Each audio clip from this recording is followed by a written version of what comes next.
안녕하세요. 다시 아비스웅에 오신 걸 환영합니다. 이 채널을 잘 아시는 분들이라면 동굴 속에서 생과 사를 가르는 오차 범위가 얼마나 작은지 이미 잘 알고 계실 거예요. 그래서 아마 오늘 소개해드릴 탐험가들의 입장이 되고 싶지는 않으실 겁니다. 오늘은 제가 지금까지 이 채널에서 소개한 이야기들 중 가장 고통스럽고 숨막히는 5가지를 골라봤습니다. 하나하나가 정말 끔찍하고 소름 돋는 이야기들이니 마음의 준비 단단히 하세요. 95년 1월 8일 테네시 산맥에는 맑고 쌀쌀한 겨울 아침이 밝았습니다. 25세의 클린턴 패럴은 그날이 자신에게 평생 잊지 못할 악몽이 될 줄은 전혀 예상하지 못했죠. 그는 친구와 함께 인근 주민들에게 전해들은 전설 같은 이야기에 마음이 움직였습니다. 바로 쿠크스턴 동굴과 그 안에 숨겨진 고대 유물들에 대한 이야기였습니다. 두 사람은 동굴 탐험에 대한 지식도 장비도 없이 유물을 찾으면 부자가 될지도 모른다는 생각만으로 그곳으로 향했습니다. 준비 상태는 너무도 무모했습니다. 평범한 일상복과 미끄러운 동굴 바닥에는 어울리지 않는 웨스턴 부츠를 신고 있었죠. 헬멧도 없고 전문 조명 장비도 없었습니다. 경험 있는 탐험가들이 절대 빠뜨리지 않을 안전 장비는 하나도 없었죠. 이들이 들고 간 유일한 조명은 마을 철물점에서 산 저렴한 손전등뿐이었습니다. 쿠크스턴 동굴 입구는 테네시 언덕 경사면에 입을 벌린 듯 어두컴컴하게 열려 있었습니다. 수천 년간 지하수가 깎아낸 석회화 지형은 미로 같은 복잡한 터널과 홀, 좁은 통로들로 이루어져 있었죠. 단순한 동굴처럼 보였지만 사실은 수킬로미터에 걸쳐 연결된 구조로 이미 여러 명의 준비되지 않은 탐험가들이 그 안에서 목숨을 잃은 적도 있었습니다. 하지만 클린턴과 그의 친구는 젊음의 열정과 경험 부족에서 오는 순진함으로 동굴에 발을 들였습니다. 처음엔 경사가 완만해 그리 위험해 보이지 않았습니다. 천장에서 떨어지는 물방울 소리와 차갑고 습한 공기가 숨결을 하얗게 만들고 있었습니다. 하지만 점점 더 깊이 들어갈수록 통로는 좁아지고 경사는 가팔라졌으며 지질학적으로 매우 불안정한 구간으로 접어들었습니다. 이전에 붕괴된 흔적과 바닥에 흩어진 돌들이 경고처럼 놓여 있었지만 두 사람은 전혀 눈치채지 못했습니다. 클린턴은 특히 좁은 구간을 통과해야 했는데 그곳은 수평 통로가 갑자기 위쪽으로 꺾이는 구조였습니다. 그는 몸을 비틀어 머리를 벽에 밀착시킨 채 상체를 돌리고 하체는 아직 아래쪽에 남겨진 채로 돌의 곡선을 따라 움직여야 했습니다. 보기엔 큰 문제가 없어 보였지만 이 자세가 그의 생명을 위협하게 될 줄은 아무도 몰랐습니다.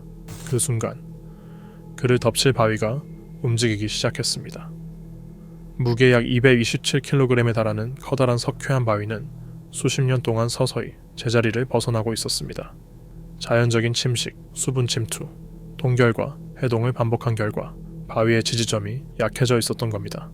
클린턴이 동굴 안에서 몸을 움직이며 유물의 흔적을 찾는 동안 그의 진동이 마지막 방아쇠가 되었습니다. 바위는 굉음을 내며 떨어졌고 울림은 동굴 깊숙이까지 퍼졌습니다. 엄청난 속도로 떨어진 바위는 클린턴의 머리를 벽에 밀어붙이며 압사 직전까지 몰아붙였습니다. 충격은 즉각적이고 치명적이었으며 그는 완전히 움직일 수 없는 상태가 되었습니다. 조금이라도 움직이면 추가 붕괴가 일어날 수 있는 위험한 상황이었습니다. 그의 친구는 바로 뒤에서 들려온 돌, 움직임 소리와 이어진 절박한 비명을 들었습니다. 곧 동굴 안은 다시 깊은 침묵에 잠겼죠. 친구가 도착했을 때의 모습은 평생 잊지 못할 장면이었습니다. 클린턴의 머리는 가정용 냉장고보다도 큰 바위에 눌려 있었고 그는 여전히 의식을 잃지 않은 채로 움직일 수 없는 상태였습니다. 친구는 고통스럽지만 용기 있는 결정을 내려야 했습니다. 그를 두고 도움을 요청하러 나가는 것이었습니다. 친구는 다시 어둠 속을 거슬러 올라가 위험한 통로를 빠져나와 가까운 곳에서 전화를 찾아 구조 요청을 보낼 수 있었습니다. 신고가 접수되자마자 테네시주 역사상 가장 큰 규모의 동굴 구조 작전 중 하나가 시작되었습니다. 시쿼치 카운티와 해밀턴 카운티의 전문 구조대가 지하 구조용 특수장비와 함께 현장에 도착했습니다. 이들은 단순한 구조대원이 아니라 동굴 구조 훈련을 받은 전문가들이었습니다. 구조대가 마주한 상황은 그야말로 악몽이었습니다. 클린턴은 입구에서 약 60m 떨어진 지점의 좁은 통로에 갇혀 있었고 머리 위에는 200kg이 넘는 바위가 얹혀 있었습니다. 게다가 그 지역은 매우 불안정하여 잘못된 움직임 하나로 추가 붕괴가 발생할 수도 있는 상황이었죠. 대형 장비를 안으로 들이기엔 공간이 너무 좁았기에 구조 작업은 오직 인간의 손과 수공구에 의존할 수밖에 없었습니다. 동굴 안에서 클린턴은 의식을 잃지 않기 위해 싸우고 있었습니다. 극심한 고통과 혼란 속에서 그의 불편한 자세는 호흡과 혈액순환마저 어렵게 만들었습니다. 일정한 저온의 동굴 안은 천을 빠르게 떨어뜨려 저천증의 위험까지 있었죠. 구조대는 최대한 신속하고 정밀하게 클린턴과 바위 모두를 안정시키기 위한 작업에 착수했습니다. 지지대 설치라는 기술을 이용해 바위 주위에 고정 장치를 설치해 추가 이동을 막았습니다. 결정적인 장비는 커머롱이라는 수동 윈치였습니다.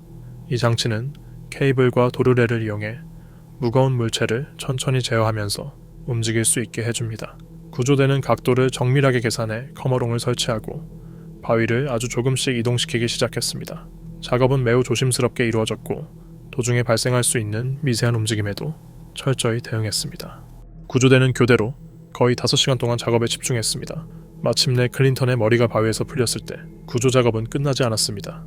그의 부상은 매우 심각했으며 잘못된 움직임은 척추나 두개골에 더 큰 손상을 줄 수 있었습니다. 그는 동굴 구조용 특수 들것에 고정된 채 이동해야 했습니다. 좁은 통로를 통과해 나가는 과정도 또 하나의 고비였죠. 구조대는 최대한 부드럽게, 신중하게 그를 밖으로 옮겼습니다. 동굴을 벗어나면 또 하나의 어려움이 있었습니다.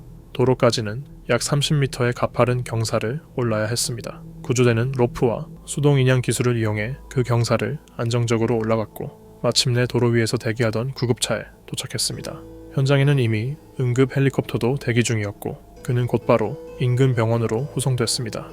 약 6시간 동안 지하에 갇혀 있다가 복잡한 구조 과정을 거친 끝에 클린턴은 병원에서 치료를 받을 수 있었습니다. 의료진은 200kg이 넘는 석회암이 그의 머리를 덮친 충격에도 불구하고 그의 생명이 유지되었다는 사실에 놀라움을 감추지 못했습니다. 젊은 신체의 회복력 덕분에 희망은 여전히 있었습니다. 쿠크스턴 동굴 사건은 테네시 주동굴 탐사의 안전 문제를 일깨워준 대표적인 사례가 되었습니다.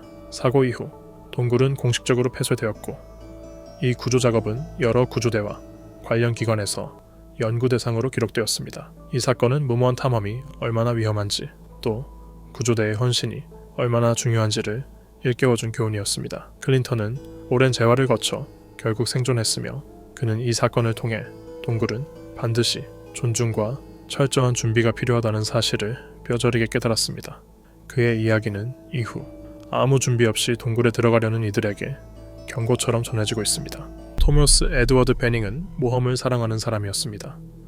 그는 1995년 4월의 어느 맑은 날 애리조나주에 위치한 블랙 동굴을 다시 찾았습니다. 이곳은 그에게 익숙한 장소였으며 이전에도 몇 차례 탐험한 적이 있어 자신감이 있었습니다. 하지만 이번에는 혼자 들어가기로 결정했습니다. 안전모도 없이 단지 광산용 손전등 하나만 들고 자신의 방향 감각에 의지한 채로 말이죠. 다소 무모해 보일 수도 있지만 이전에도 그런 식으로 문제없이 탐험을 마친 경험이 있었기에 별다른 걱정은 없었습니다.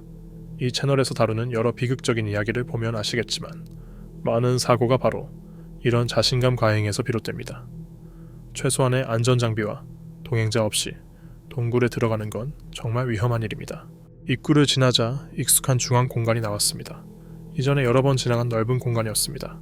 하지만 이번엔 평소 가던 길이 아닌 눈에 잘 띄지 않는 좁고 어두운 측면 통로가 눈에 들어왔습니다. 미지의 공간에 이끌린 그는 그쪽으로 방향을 틀었습니다. 약 1시간 동안 그는 몸을 낮추고 좁은 틈 사이를 기어가며 전진했습니다. 그러다 문득 길을 잃었다는 사실을 깨달았습니다. 동굴이 그를 집어삼킨 듯한 느낌이었습니다. 되돌아가려 해도 익숙했던 길이 보이지 않았고 사방이 비슷하게 생겨 방향을 파악할 수 없었습니다. 그야말로 지하의 미로였죠. 설상가상으로 손전등마저 깜빡이기 시작했습니다. 그 안에서 시간은 점점 흐릿해졌습니다. 몇 시간이 며칠처럼 느껴졌고 며칠이 지났는지도 분간할 수 없었습니다. 그저 기어다니며 어둠 속에서 길을 찾으려 애썼습니다. 가슴이 점점 조여들었습니다. 만약 빛이 완전히 사라진다면 탈출은 불가능해질 것이 분명했습니다. 결국 손전등은 완전히 꺼졌고 그는 지하 수십 미터 아래에서 절대적인 어둠에 갇히고 말았습니다. 숨을 들이쉴 때마다 소리가 동굴 벽을 타고 울려 퍼졌습니다. 마치 동굴 자체가 그의 존재를 지켜보고 있는 듯한 느낌이었습니다. 공기는 무겁고 축축했으며 금속성의 차가운 냄새로 가득 차 있었습니다. 그곳의 고요함은 귀를 찢을 듯 했으며 그는 자신의 심장 박동조차 들을 수 있을 정도였습니다. 마지막 희망을 걸고 그는 성냥을 하나 켰습니다. 불꽃은 약했지만 잠시 주변 바위를 밝히는데 성공했습니다. 이 작은 불빛은 그에게 다시 희망을 줬습니다. 그는 성냥을 하나씩 켜며 어둠 속을 조금씩 나아갔습니다. 그러나 성냥도 결국 다 떨어졌습니다. 마지막 불꽃이 꺼지자 다시 완전한 어둠이 찾아왔습니다. 그는 멈추지 않았습니다. 벽을 더듬으며 기어가고 나름의 방향을 기억하기 위해 신발, 찢어진 비닐봉지, 심지어 옷조각까지 남기며 지나온 길을 표시했습니다. 시간이 흐르며 갈증이 심해졌습니다. 목구멍은 타들어갔고 침을 삼킬 때마다 고통스러웠습니다. 눈앞은 흐릿해지고 근육은 탈진으로 떨려왔습니다. 기진맥진한 그는 바위 틈새를 발견했습니다. 깊이 약 1.2m 정도 되는 좁은 공간이었습니다. 어쩌면 저 틈이 다른 공간으로 연결되는 통로일지도 모른다는 희망이 생겼습니다. 조심스럽게 발을 디디고 들어가려 했습니다. 하지만 골반이 틈을 지나가는 순간 그는 자신이 갇혔다는 사실을 깨달았습니다. 거친 벽면이 양쪽에서 그를 압박했고 몸을 움직일수록 더 깊이 끼어버렸습니다. 팔은 탈진으로 힘이 빠져 있었고 발버둥쳐도 소용없었습니다. 손톱으로 바위를 긁었지만 미끄러지기만 했습니다. 다리도 팔도 몸 전체가 굳어버렸습니다. 그가 사랑했던 그 동굴이 이제는 그의 감옥이 되어버린 것입니다. 아무리 외쳐도 그의 약한 목소리는 그 깊은 어둠 속에서 메아리조차 되지 않았습니다. 분 단위로 흐르던 시간이 이제는 몇 시간이 되었고 몇 시간은 며칠로 이어졌습니다. 아무도 그가 어디에 있는지 몰랐습니다. 토머스는 이번에 어디를 갈 것인지 아무에게도 말하지 않았기 때문입니다. 그의 아내는 남편이 돌아오지 않자 걱정했고 경찰에 실종 신고를 했습니다. 경찰은 토머스가 자주 가던 동굴들을 수색하기 시작했지만 성과는 없었습니다. 며칠이 지난 후에야 블랙 동굴 근처에 주차된 그의 차가 발견되었습니다. 구조팀은 곧바로 동굴로 향했지만 미지의 통로에 대한 정보가 없었기 때문에 지도에 있는 구간만을 조사했습니다. 입구 근처에서 그의 셔츠와 선글라스를 발견했지만 토머스가 향했던 측면 통로는 놓쳐버렸습니다. 시간은 흘렀고 결국 수색은 중단되었습니다. 공식적으로 토머스 에드워드 베닝은 실종자로 분류되었습니다. 하지만 그의 아내는 포기하지 않았습니다. 전단지를 붙이고 방송 인터뷰를 하고 혹시나 무언가 아는 사람이 있을까 수소문을 했습니다. 그러나 언제나 돌아오는 답은 같았습니다. 수색은 종료되었고 더 이상은 어렵다는 것이었습니다. 남겨진 것은 기억과 도대체 그에게 무슨 일이 일어났는지를 둘러싼 끝없는 의문뿐이었습니다. 1996년 12월 실종 1년 반이 지나서야 사건의 실체가 드러나기 시작했습니다. 동굴 탐험가 빌 그래프, 엘리자베스 롭, 데일 그린은 블랙 동굴을 다시 조사하며 평소와 다른 경로를 선택했습니다. 그들은 토머스가 들어갔던 그 미지의 통로를 탐색해보기로 결정했습니다. 탐험을 시작한 지 약 1시간 후 그들은 바닥에서 태워진 성냥갑을 발견했습니다. 조금 더 들어가니 망가진 손전등이 있었습니다. 그리고 이어지는 불에 탄 성냥, 찢어진 옷 조각들이 그들의 눈에 들어왔습니다. 누군가가 그곳을 지나간 흔적이었습니다. 처음엔 크게 신경 쓰지 않았지만 탐험을 마치고 나오는 길에 다시 그 경로를 되짚어보며 궁금증이 생겼습니다. 그들은 다시 그 좁은 통로로 들어갔습니다.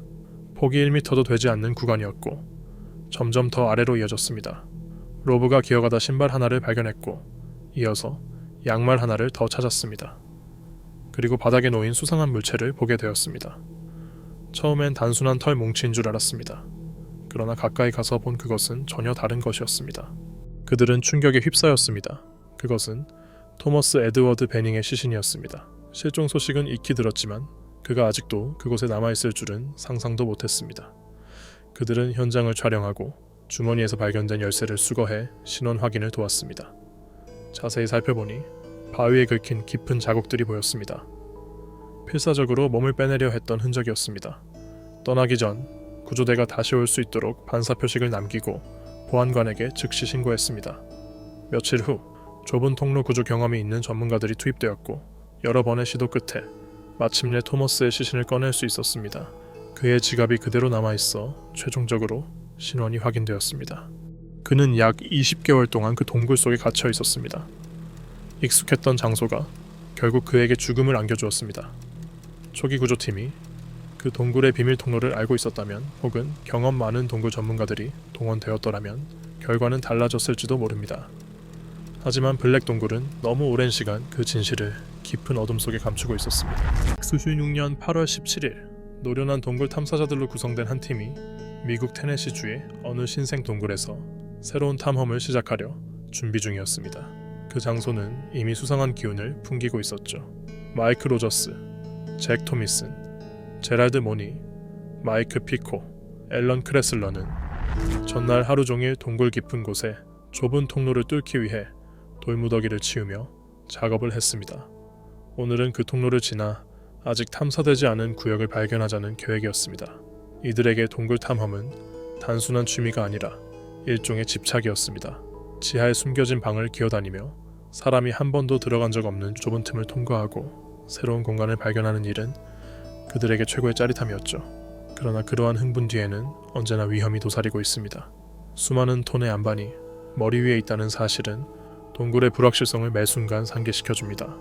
특히 히어로 버킷 호러 홀이라는 이름으로 불리는 이 장소는 언제 무너질지 모를 구조였습니다. 입구는 눈에 띄지 않았습니다. 나무들로 덮인 언덕 사이에 숨겨진 좁은 틈이 바로 어둠 속으로 이어졌죠. 탐사팀은 각자의 전문 장비를 착용한 채로 조심스럽게 이동했습니다. 강력한 랜턴이 달린 헬멧, 무릎과 팔꿈치를 보호하는 패드, 두꺼운 장갑과 암석을 깨는 망치까지. 점점 아래로 내려갈수록 공기는 더 건조하고 먼지 투성이가 되어갔습니다. 그들은 전날 확보해놓은 통로를 다시 살펴보았습니다. 벽은 울퉁불퉁하고 불안정했으며 발굴 과정에서 떨어진 돌들이 널려 있었습니다. 최적은 아니었지만 통과는 가능했습니다. 이번 탐험의 목표는 새로 발견된 좁은 경사형 통로였습니다. 사람이 겨우 한 명 들어갈 수 있는 크기의 이 좁은 통로는 경험상 갇힐 만큼 위험해 보이진 않았죠. 그러나 그들의 판단은 틀렸을지도 모릅니다.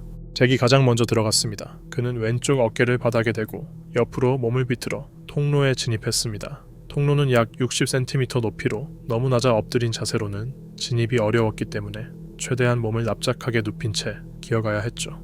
그는 가슴을 석회한 바닥에 밀착시키며 발로 밀어 전진했습니다. 천장이 등과 맞닿을 정도였고 숨 쉴 때마다 몸이 압박되는 느낌이 들었습니다. 그 뒤를 로저스가 따랐습니다. 그는 반대편 어깨로 누운 채로 기어야 했습니다. 통로가 너무 좁아서 팔을 자유롭게 움직일 수 없어 왼팔 하나로만 바닥을 밀며 나아갔고 두 발은 양 벽에 고정해 밀어야 했죠. 하지만 깊이 들어갈수록 통로는 점점 더 좁아졌습니다. 그러다 잭이 갑자기 멈췄습니다. 앞쪽이 돌무더기로 완전히 막혀 있었던 겁니다. 밤새 약한 부분이 무너져 내린 듯 했습니다. 그는 뒤따라오던 로저스에게 모든 돌을 깨야만 앞으로 나아갈 수 있다고 전했습니다. 로저스는 허리벨트에 있는 도구를 꺼내려 했지만 좁은 공간에서는 손을 뻗는 것조차 어려웠습니다. 간신히 손잡이를 잡아 잭에게 도구를 건네줬고 잭은 바로 돌을 깨기 시작했습니다. 석회암 조각에서 일어난 먼지들이 터널을 되돌아가며 로저스를 덮었고 호흡은 점점 어려워졌습니다. 둘은 주변 위험을 감지하지 못한 채 작업에 집중하고 있었습니다. 그러다 무언가 무너지는 듯한 둔탁한 소리가 터널 안에 울려 퍼졌습니다. 이전 작업에서 느슨해졌던 거대한 석회암 조각이 로저스 뒤 벽에서 떨어져 나온 겁니다. 무게를 이기지 못한 돌은 바닥으로 떨어지며 거대한 소음을 냈고 파편과 먼지가 사방으로 튀었습니다. 잭과 로저스는 충격으로 앞으로 밀려났고 잭의 머리는 돌에 부딪혔습니다. 다행히 헬멧이 충격을 흡수했지만 그는 한동안 정신을 잃었습니다. 의식을 되찾은 잭은 끔찍한 사실을 깨달았습니다. 돌무더기가 그들이 들어왔던 통로를 완전히 막아버렸던 것입니다. 앞쪽은 여전히 막혀 있었고 이제 뒤로도 돌아갈 수 없는 상황. 그들은 갇혔습니다. 모두가 잠시 멈춰 섰습니다. 충격이 온몸을 감쌌고 공포는 순식간에 몰려왔습니다. 운 좋게도 로저스는 직격을 피했습니다. 조금만 더 뒤에 있었더라면 돌에 깔려 그대로 죽었을 수도 있었. 그러나 여전히 절망적인 상황이었습니다. 먼지는 계속해서 폐로 들어오고 있었고 패닉은 점점 심해졌습니다. 로저스는 돌을 밀어보려 했지만 몸을 움직일 공간조차 없었습니다. 그들은 사방이 막힌 채 완전히 갇힌 상태였습니다. 과호흡은 상황을 더욱 악화시켰습니다. 이대로 갇힌 채 숨막혀 죽는다는 공포가 엄습했지만 그들은 스스로에게 계속 말을 걸며 마음을 가라앉히려 했습니다. 곧 구조될 거라고, 반드시 빠져나갈 거라고 말이죠. 바깥에서는 나머지 팀이 신속하게 움직였습니다. 동굴 구조 작업은 항상 위험을 동반합니다. 돌을 잘못 움직이면 추가 붕괴가 일어날 수 있기 때문이죠. 결정 하나하나가 매우 신중해야 했습니다. 모니는 바로 동굴 밖으로 달려가 근처 지인의 집에서 대형 망치를 빌려왔습니다. 그동안 다른 멤버들은 갖고 있던 해머, 지렛대, 정 등을 사용해 무너진 돌의 가장자리를 조금씩 부수기 시작했습니다.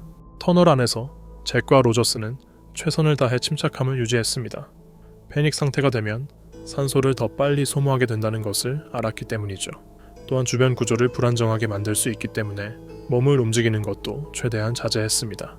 그들은 에너지를 아끼며 천천히 호흡했고 돌을 두드리는 소리에 집중했습니다. 구조 작업은 느리고 고된 일이었습니다. 망치 한 방에 겨우 금이 가는 정도였고 공간이 너무 좁아 한 번에 2명만 작업이 가능했습니다. 교대로 일하며 체력을 아끼는 수밖에 없었습니다. 진짜 두려운 건 진동이었습니다. 힘을 너무 주면 더 큰 붕괴가 일어날 수 있었기 때문이죠. 밖에서는 오후 해가 지고 있었지만 동굴 안은 여전히 암흑이었습니다. 유일한 빛은 헬멧에 달린 랜턴뿐이었고 땀과 진흙이 얼굴을 타고 흘렀습니다. 4시간이 넘는 작업 끝에 마침내 희망이 보였습니다. 한 번의 정밀한 타격이 중심에 깊은 금을 만들었고 이어진 힘을 모아 큰 바위를 여러 조각으로 부숴낼 수 있었습니다. 공간이 열리자 잭이 먼저 빠져나왔고 땅에 털썩 주저앉았습니다. 그 순간 모두가 안도의 숨을 내쉬었습니다. 그들은 해낸 것이었습니다. 그제야 이 사건이 얼마나 위험했는지 실감할 수 있었습니다. 탐사되지 않은 통로는 원래부터 불안정합니다. 느슨한 바위가 보이면 무조건 주의해야 하고 통로를 개척할 때는 주변 구조가 얼마나 쉽게 붕괴될 수 있는지도 반드시 인지해야 합니다. 잭과 로저스에게 이번 일은 단순한 공포 이상의 경험이었고 그들이 동굴이라는 미지의 세계를 더욱 경외하게 만든 계기가 되었습니다. 1980년 7월 18일 당시 19세였던 데이비드 카슨과 존 브록은 미국 뉴멕시코주에 위치한 칼스베드 동굴 국립공원에 도착했습니다. 이곳은 세계에서 가장 인상적이고 신비로운 국립공원 중 하나로 현재까지 109개 이상의 동굴이 발견되어 있으며 독특한 지질학적 구조와 아름다운 지하 풍경으로 유명합니다. 일반적인 동굴은 이산화탄소와 물의 작용으로 형성되지만 칼스베드 동굴은 석유에서 나온 가스와 지하수가 만나 생긴 황산 작용으로 만들어졌습니다. 이 특별한 형성 과정은 레추기아 동굴에서 볼 수 있는 석고, 촛대와 같은 희귀하고 웅장한 구조물을 만들어냈습니다. 일부는 길이가 6m에 이르기도 합니다. 카슨과 브록은 타고난 모험가였습니다. 남들이 두려워하는 곳을 기꺼이 탐험하려는 열정이 있었죠. 그날 오후 두 사람은 국립공원으로 가기 전 근처 술집에서 몇 잔의 맥주를 마시며 기분을 띄웠습니다. 모험을 더욱 자극하는 행동이었죠. 그들이 방문자 센터에 도착했을 때는 이미 폐장 시간이 가까웠고 대부분의 관광객은 돌아가는 중이었습니다. 그러나 이들에게 정해진 코스는 관심밖이었습니다. 그들은 지도에 없는 길, 출입이 제한된 구역 너머를 보고 싶어 했습니다. 동굴 입구에 다다랐을 때 마지막 남은 관광객 그룹이 밖으로 나오는 모습을 보았습니다. 해는 지고 있었고 운영 시간도 거의 끝나가고 있었지만 두 사람은 여전히 주트레이를 따라 안쪽으로 들어갔습니다. 그들은 극장홀이라 불리는 넓은 공간에 도착했습니다. 이곳엔 두꺼운 체인이 지나가는 입구를 막고 있었고 그 옆엔 이 체인 너머로 진입 금지라는 문구가 적힌 경고판이 있었습니다. 대부분의 사람이라면 여기서 발길을 돌렸겠지만 이 경고는 오히려 그들에게는 자극이 되었습니다. 알코올과 모험심이 이성을 덮었습니다. 주변에 아무도 없는 것을 확인한 뒤 그들은 체인을 넘고 조명이 설치된 구간을 벗어나 완전한 어둠 속으로 들어갔습니다. 깊어질수록 동굴 속 공기는 차가워졌고 정적 속에서 긴장감이 감돌았습니다. 카스는 손전등을 들고 앞장섰지만 빛은 거의 닿지 않아 시야는 극히 제한적이었습니다. 그 깊고 고요한 공간 속에서 그들은 처음으로 인간의 손길이 닿지 않은 세계의 무게를 체감했습니다. 들리는 소리는 자신들의 발걸음 소리뿐. 술에 취한 그들은 조심하려 노력했지만 몸의 반응은 그리 민첩하지 않았습니다. 얼마 지나지 않아 그들은 자물쇠가 채워진 문 앞에 멈춰 섰습니다. 이 문은 위험지역으로의 진입을 막기 위해 설치된 것이었습니다. 대부분의 사람이라면 여기서 탐험을 중단했겠지만 이 둘은 또 한 번 경고를 무시했습니다. 주위를 살펴보던 그들은 길 위쪽에 좁고 미끄러운 바위턱을 발견했습니다. 그 길로 돌아가면 지나갈 수 있을지도 모른다 라고 생각했죠. 하지만 그 길은 박쥐 배설물로 인해 미끄럽고 표면이 고르지 않았습니다. 카슨이 먼저 올라가 손전등을 들고 조심스럽게 이동했고 브록이 뒤를 따랐습니다. 발 아래는 깊이를 알 수 없는 암흑뿐이었습니다. 발을 디딜 때마다 균형을 유지하는 것이 힘들었고 한 발 한 발이 위태로웠습니다. 하지만 그들은 희귀한 장소를 목전에 두고 있다는 생각에 멈추지 않았습니다. 밤 10시경 카슨이 좁은 바위턱을 걷다가 느슨한 돌에 발이 미끄러졌습니다.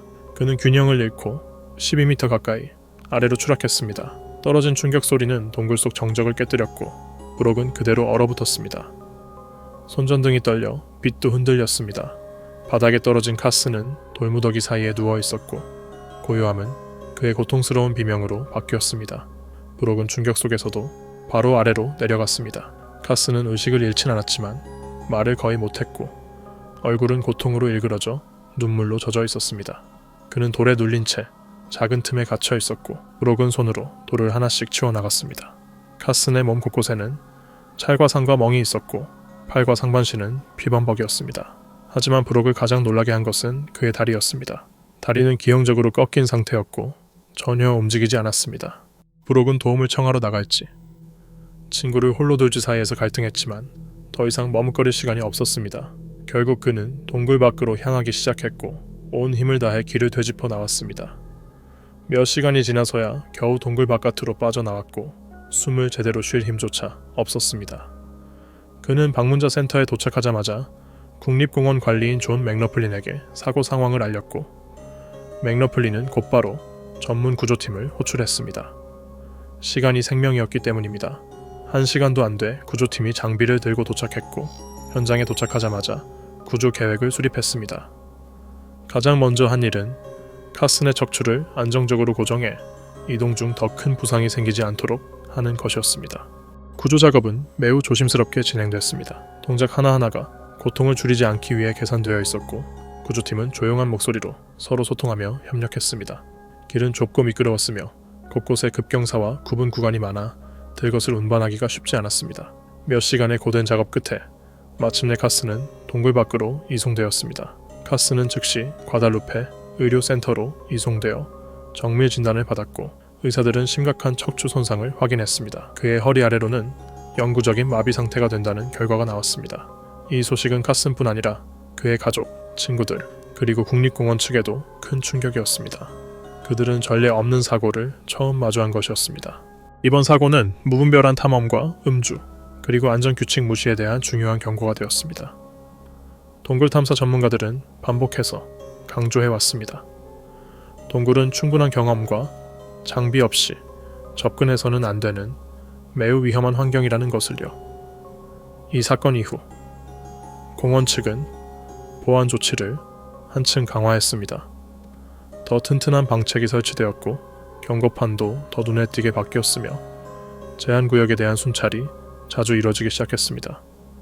또한 방문자들에게 안전수칙을 교육하는 캠페인도 시작되었습니다. 이 사건은 칼스베드 동굴 국립공원 역사에 길이 남을 전환점이 되었으며 무모한 선택이 불러올 수 있는 대가를 상기시키는 교훈으로 남게 되었습니다. 시간이 흐른 지금도 그날의 기억은 여전히 생생합니다. 카슨과 브록 역시 다시는 예전과 같을 수 없었습니다. 단순한 스릴을 쫓던 탐험은 결국 모두에게 깊은 상처를 남긴 채 끝나고 말았습니다. 2004년 8월 2일 아침 모두가 들뜬 분위기였습니다. 그날의 목적지는 미국 버지니아주의 시골 지역에 위치한 아일랜드 포드 동굴이었죠. 이름은 기록에 남지 않았지만 당시 15살이던 한 소녀는 헬멧을 쓰고 이마에 달린 랜턴을 조종하면서 안전교육을 듣는 내내 미소를 감추지 못했습니다. 누구도 이날이 그녀의 인생을 완전히 바꿔놓을 거라고는 상상하지 못했죠. 이 동굴은 이 지역에서 동굴 탐험을 즐기는 사람들 사이에 꽤 유명했습니다. 특히 여름 캠프 프로그램에 참가한 청소년들을 안전한 구간으로 안내하는 장소로 자주 활용됐죠. 이날 탐험을 이끌던 메인 가이드는 수없이 이 코스를 경험한 노련한 전문가였고 그 덕분에 동굴 입구로 들어서는 8명의 청소년들도 비교적 편안한 마음으로 동굴 속으로 들어갈 수 있었습니다. 점점 동굴 깊숙이 들어갈수록 한여름의 더위는 서서히 사라지고 동굴 특유의 차갑고 서늘한 공기가 온몸을 감쌌습니다. 그 차가움은 오히려 모험의 분위기를 더 살려주었죠. 첫 1시간 동안은 모든 것이 계획대로 잘 진행됐습니다. 옆으로 몸을 돌려야 겨우 지나갈 수 있는 좁은 통로를 지나며 햇빛이 한 번도 닿지 않은 공간을 탐험하는 그 묘한 긴장감에 모두들 들떠 있었습니다. 이 소녀는 캠프가 시작될 때부터 이 동굴 탐험을 가장 기대하고 있었고 조심스럽게 걸으며 느슨한 돌이나 미끄러운 구간에 대한 경고를 잘 따라가고 있었죠. 입구에서 약 150m쯤 들어간 시점에 상황이 바뀌었습니다. 과거의 천장이 일부 무너졌던 구간에 도달한 겁니다. 그곳은 날카로운 바위와 즉흥적으로 생긴 돌계단들이 어지럽게 섞인 마치 자연이 만든 미로 같은 장소였습니다.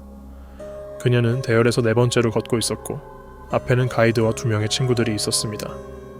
머리에 단 랜턴은 몇 걸음 앞까지만 밝히고 있었고 발을 디딜 때마다 집중이 필요했습니다. 어떤 돌은 단단하게 고정되어 있었지만 어떤 것은 조금만 힘을 줘도 흔들릴 정도로 불안정했죠. 가이드는 신중하게 어디를 밟아야 안전한지 하나씩 손으로 가리키며 안내했습니다. 소녀의 차례가 왔을 때 그녀는 겉보기에 단단해 보이는 바위를 밟았습니다. 하지만 순간적으로 그 바위는 무게를 견디지 못하고 움직였습니다. 순식간에 중심을 잃은 그녀는 팔을 휘저으며 균형을 잡으려 했지만 결국 그대로 떨어졌습니다. 그녀는 2개의 큰 바위 사이에 불안정하게 끼어버렸고 그 충격으로 주변 바위 구조마저 흔들리기 시작했습니다. 손바닥만 한 크기부터 약 9kg은 돼 보이는 큰 바위들까지 다양한 크기의 돌들이 벽에서 떨어져 그녀를 향해 쏟아졌습니다. 그녀는 본능적으로 팔로 머리를 감싸며 자신을 보호하려 했지만 너무 갑작스럽고 빠른 일이었습니다. 모든 것이 멈췄을 때 그녀는 부분적으로 매몰된 상태였습니다. 상체와 왼팔 위로는 바위가 덮여 있었고 다리는 꼼짝도 할 수 없게 쭉 뻗은 채 갇혀 있었죠.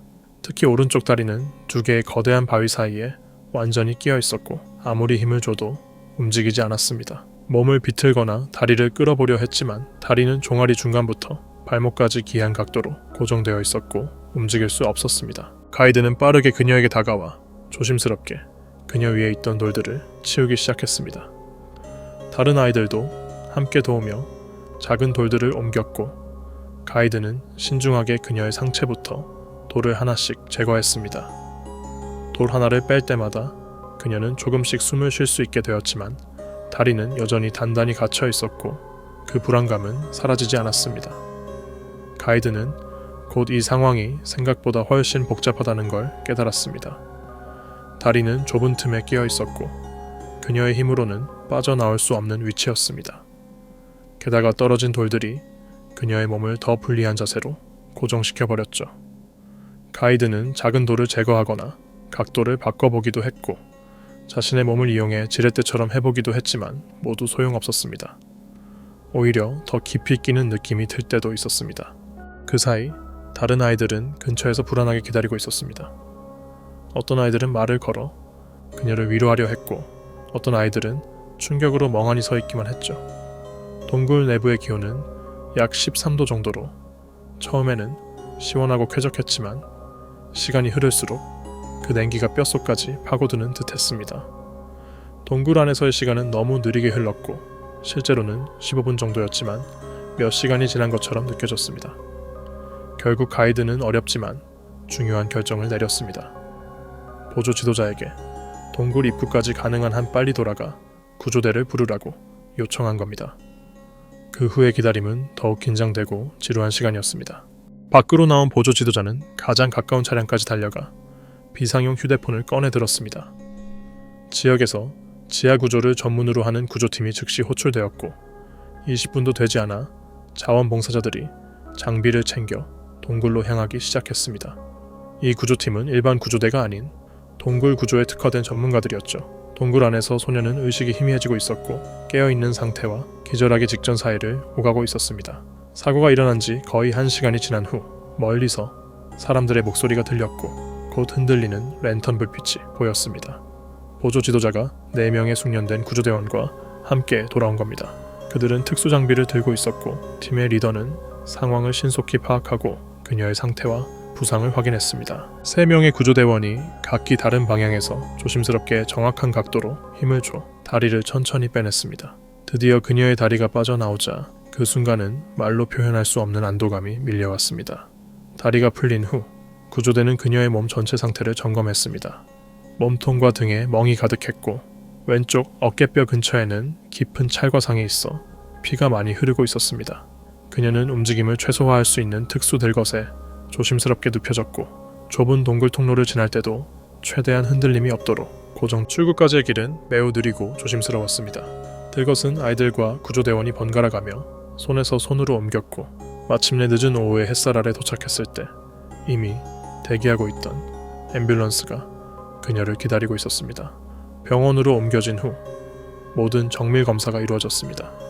가장 걱정됐던 것은 구획 증후군이었는데 이는 근육 내 압력이 증가해 조직이 손상될 수 있는 위험한 상태입니다.